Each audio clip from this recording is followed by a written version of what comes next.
I'm going to build a war chest. Recessions create deals, and I will have the cash to take advantage of them. Hey, welcome to What's Working in Real Estate, where Donnie Mangos and Ken Yim get together and talk about what's working for our big teams in real estate at our brokerage, Keller Williams Referred Urban Realty. Thanks for joining. Hello, Ken. Hi, So Internet. today we're in a recession, right? Yeah, I don't know if the numbers, who even knows the rules anymore? Does it feel like a recession, Ken? It feels like a recession to me. Okay, well, yeah, it feels like a recession. That's the whole point, but it's not a technical recession yet. Maybe That's what I it is. mean. Like, Who knows? It's not a technical recession, but I think we're definitely in a recession. Or I think people feel like we're in a recession. Therefore, we are in a recession. There you go. Good. Agents may not feel that. No, they probably do feel that. So that's probably why they're listening to this. And today you dug up a really good article from Jay Papasan from Keller Williams. And so you guys know Jay wrote The Millionaire Real Estate Agent with Gary Keller. So, and he wrote The Shift. Like he's been involved. He's a very well published author, and he gets our industry. He knows what we're talking about here in real estate. And I'm on one of Jay's email lists, and he wrote a letter to himself that helps him prepare for the next recession because he doesn't want to feel this way again. So it was about how to future-proof yourself. So that's pretty smart. And he wrote that in 2020 when COVID hit. And guess what? 2 years later, there was a recession. yeah, So lucky him. But for the rest of us that didn't plan for this recession, here's what to do for the next one. yeah, we're gonna Ken and I are gonna break through 10 rules to become recession-proof. Ken, I'll go first if you're okay with that. Do it, of course. So- You found the article. Rule number 1, I will not let my lifestyle rise in lockstep with my income. My budget should not reflect my last best year. My lifestyle will reflect the average of my last 5 years. What this means, if you had an amazing year in 2021, you probably shouldn't be buying a Lamborghini at the end of the year. And then having a bad year, that brings your average down, and then the repo man comes collecting your car back. Just live your life as in accordance with who you are financially from the last 5 years, not just your best year. That's number 1. I bought 3 Teslas. That's not good. But hang on a second. You're also not feeling it the way that many other agents are feeling. Like the numbers are down across the board. This is a general case, and even you, Ken, I would think it's probably a good idea to have this kind of mindset. Yeah, absolutely. And I think we should definitely start cutting expenses, and that's the biggest thing, right? So I've heard, cut whatever percentage you can, 20%, start with that. And, you never know where the sales are going to be, right? Because at the end of the day, sales volume is down by, let's call it half, 50%. And if the price drops by 20%, that's going to take a hit to your bottom line for sure, no matter what level you're at. No matter how much, charge you're at, right? Plan your life as if, look at your last 5 years, not just your current year or your last year, and live according to that. Okay, so number 2 says, I'll always keep 3 to 6 months of reserves in my business account.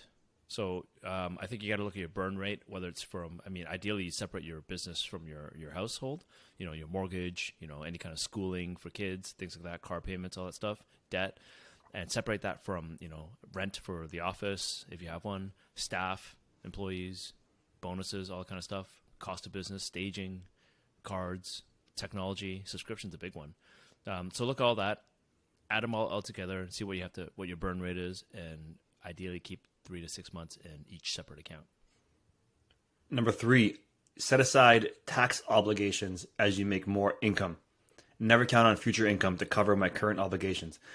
I was very acutely aware of this when I first started. I always had, when I get paid, every commission check that comes in, very clearly, all of our trade records show how much HST or EFT things, so how much HST was charged on that. That's not your money. I know it's coming to you, but it's not your money. So I always would shave that off and put it in an HST savings account. I've seen many agents fail to do that, and they forget that money that's in their account is actually not their money. They're just holding it for when it's due to the CRA. That's HST and income tax. If you have a PREC, so you are a corporation, okay, your rate's going to be 12.2% on your net income in terms of taxes. Up to 500,000. Up to the first $500,000, correct. Yeah. And then if you're self-employed and you haven't done a prec yet, your rate's going to be a lot higher. You need to save a lot more of your taxes in place for submission to the CRA. Do not spend money that is not yours, and don't expect next year's earnings to come at a pace that you can replenish what you owe from the previous year. So what that means is don't plan on making a sale in January, getting a commission check in March, and thinking that's going to be enough to cover what you owed for 2022. Don't live like that. Start being responsible and taking the money off the top for your taxes. Definitely a dangerous place to live because, it's so easy to forget about it as well too, right? Totally. That's the issue. All right, number 4, is that what we're on? It is. I will study wealth building. Okay, well, that's a good one because, Donnie, you put on a class every once in a while. What's it called? Are you? It's not. It's called Are You Investing? It's not even a class. Really, it's more like a closed door. It's talk about money. So we oftentimes are not even considering our own wealth plan. Like, we're just growing your own wealth. Never mind sales. This is about using your money to make money and being mindful of what you're doing with your dollars. So get better at it. Study it. We have these discussions closed doors so we can be personal and talk about things that may or may not be private. Let's say it's all private stuff. So if you want to join in on those meetings, of course, we have them once a month at our office at KW, and we just, I chair that meeting. But Ken, studying wealth building is massive. It's going to help you, your family, and it's not going to be the next year. It'll help you for the rest of your life. Well, look, you say it's a closed door meeting, but Donnie and I are open books. So I'm happy to share everything I know about real estate investing. And the way I look at it is that our commission income should be actually repurposed to building wealth through real estate or whatever you want to build, whatever avenues you pick, because that's how you're truly going to grow wealth. Because the commissions we get are just, it's so slippery, that money. Whether it's your tax money that you have to tax obligations or just things come up, expenses. But if you sock that away and you can't touch it in real estate or whatever investments you put in, you got to build assets. All right. Number 5. So I will set aside a percentage of every payday for investments. So this is going back to building wealth, start wealth planning. I'm going to build a war chest. Recessions create deals, and I will have the cash to take advantage of them. So you're setting aside money for taxes because you're responsible. Set aside some of your money for investing, for planning, you are in the business of finding opportunities, and recessions create opportunities. You have insider knowledge as a realtor into this platform, and it's legal, by the way. It's legal insider knowledge. You should be the one capitalizing on opportunities should you find them. And it isn't taking advantage of people. It's places that are for sale, they need to sell, and you can help be the buyer that makes that happen. So if you're not planning by shaving some of your money and contributing towards a savings account, waiting for the day when you can take advantage of an investment, you're missing the boat here. And I know you have fiduciary duties to your clients, but start thinking about it a different way where when you see a deal, instead of giving it to a client, why don't you buy it yourself first? If you can, if you're in a position to do that. Why not, right? You could do both. Unless you're working with a buyer that specifically wants and you're stealing from that buyer, that's different, right? But you have the option to look at properties every day and actually go visit them as a realtor. So I think you should do that. All right. Number 6, I will prioritize investments that yield positive cash flow. I know it's a big thing for Donnie. By the next time the next recession happens, I'll have the unearned income to pay for my lifestyle.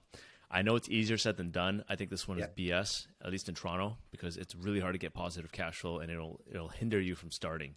And I don't like that, right? Because sure, if you have positive cash flow pre-pandemic, pre-rate hike cycle, sure, you might be positive cash flow. But then if you're on variable or if you have to renew your fixed mortgage, that cash flow is going to be eaten up. It's going to be gone. Yep. So yes, this is eventually a goal. This shouldn't be the main purpose though. It's ideal. I agree. It is ideal. And any real estate book ever written talks about, lead with cash flow. We're not going to get into investment specifically in this podcast, but just when you're analyzing investment properties, or even if you're analyzing investments, not necessarily investment properties, look at the cash flow. So if you can create positive cash flow, that is 100% ideal because it'll help supplement when you're not having other earned income. So that is ideal, although this is very American, and in Toronto, it's a very difficult thing to achieve through real estate investing. Agreed. And I actually want to add something too, though. If you're young, kind of like us, or relatively young, and you're still kind of in your career and you're still working, you got 10, 20 years ahead of you, use your job as your cash flow. your commission sales. I know it says that you want to have unearned income, but look, we're not like 70, 60, about to retire, 2 years away from retirement. Like you still have time to make up that cash flow through, your earned income. And I know that's an ideal goal, a stretch goal, but it's just, you can't expect that right away, is all I'm trying to say. That's why I'm not a big proponent about cash flow. Number 7, I will grow my database and communicate with it faithfully. By the time the next session happens, I will have the millionaire real estate database that reliably yields 2.5 million in GCI, no matter the market. Your business is your database. Even if you're an online lead generator, your business is your database. We have to make sure that we are treating that with the respect that it deserves. We have this thing at KW called, you know what it's called, a 201 Plus Club? I heard about it. I don't know. Okay, exactly 201 Plus Club. 201. Yeah, it's our database is called Command. It's available to all of us KW guys, and they ran all kinds of studies at different levels of contacts in your database. They found when you have 201 or more contacts in your Command database, using the stuff that's built in there for like touch points and making sure that you're staying in touch, newsletters and listings, all this kind of stuff that happens within there, they can prove, this is American dollars with American pricing of real estate, you'll make over $120,000 a year in GCI. Now, if that's a Canadian number in Toronto, and our price points in our transactions, that's probably more like 500 GCI. So when you aspire to have 201 or more contacts in your database, it's proven the financial results come from that. So it's in Command using our systems that way. So it's just basically a program to talk about mining your database and feeding it every day? Yes. Okay, awesome. Cool. All right, number 8.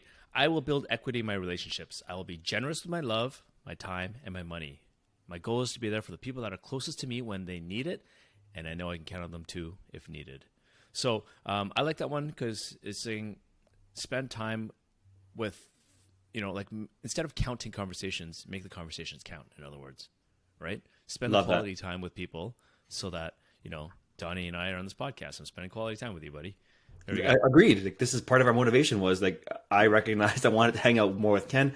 Ken felt the same way. And we decided, okay, well then we're going to do this. And this way we force each other to honor that relationship and say, I want to spend time with you, man. Let's talk about life. That's it. Cause I don't get anything from this. I don't get paid for this. You don't get paid for this. Wait a second. I'm getting paid for this. I mean, I'm definitely getting paid for this. What the hell? I'm paying for this. No. Anyway. Okay. Number 9. Go ahead. Number 9, I will attend to my physical and mental health. The stress and strain of navigating a recession are tough enough. I won't go into the next one at a physical or mental deficit. Yeah, if your body's your temple, your body is a thing that you carry with you your entire life. If this is not good, nothing is good. No amount of money is going to make you feel healthy and better if you are mistreating your physical and mental health. So it's important that you focus on yourself, because the first thing that's going to go in a recession is your focus on yourself. And I've heard some like terrible stories, Ken, already from 2022 of people that I know that have had some issues. And you read the news too, mental health and physical health right now being a priority. It's the people that are failing at it, and it's once it goes, everything goes along with it. Okay, so we all know we need to work out better for physical health. It's working out, eating right, all that kind of stuff, watching what you eat. But what about mental health? What are you doing for mental health, Donnie? I shut it off sometimes. Like I shut off the world sometimes, and that's probably why sometimes you text me and I don't respond. Like I've made choices to block out things that are not going to make me feel good about like where I'm at. I love my freedom of time, freedom of purpose, freedom of relationships, and when I'm in those zones, I'm in those zones.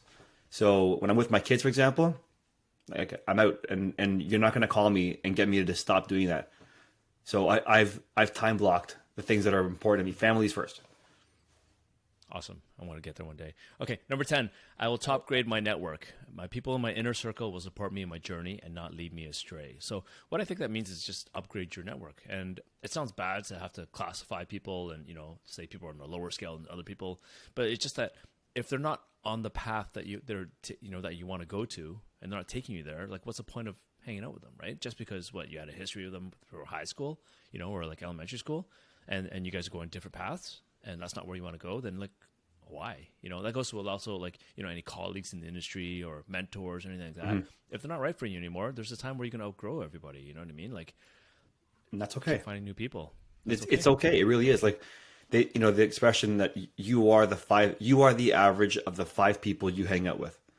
So if you're hanging out with 5 cajillionaires, you are an average of those cajillionaires. You too are a cajillionaire.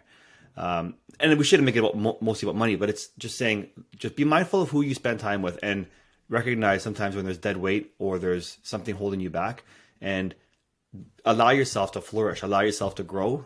And if it means you need to top grade your network, who's around you, or even the person who you use for your mortgage broker or your property inspector or your market, whatever you need, just look to get sharper and better and more intentional about who you let in your life.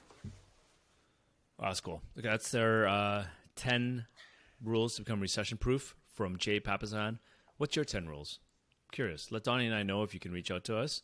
Let us know what your 10 rules are, or at least what your number 1 is for the next recession. I would love that. You might not have implemented it this time around, but for the next one, because it'll happen. Whether it's 2 years, 10 years, 15 years, 20 years, who knows? It'll happen at some point. It's all a cycle, right? And a lot of people are going through some tough times right now, some mental issues, some because it's tough, right? Like you're hearing a lot in the news, all this bad stuff happening because of all the social unrest, because of all the, it comes down to economics at the end of the day. You shouldn't want to feel this way again. And here's the 10 ways you can help preventing yourself from feeling this way should you experience another market cycle, because the market does operate in cycles. This is not a unique thing. I want to give a shout out to Jamie Purvis if he's around listening to this. He was a previous team leader, previous to Donnie, or a couple of team leaders ago. He's awesome. He's got a mindset coaching program. If you need some help, reach out to him, or just find a mentor, find somebody that you could talk to. I think there's a lot of good resources out there, a lot of people that can help you out if that's what you need. Have a great day, everybody. All right, that's it. Thanks, Donnie. Hey, if you like the podcast, don't forget to subscribe, share it with a friend, and leave a comment below. And if you want to learn more about our brokerage, visit whykw.ca. Thanks for listening. See you in the next one.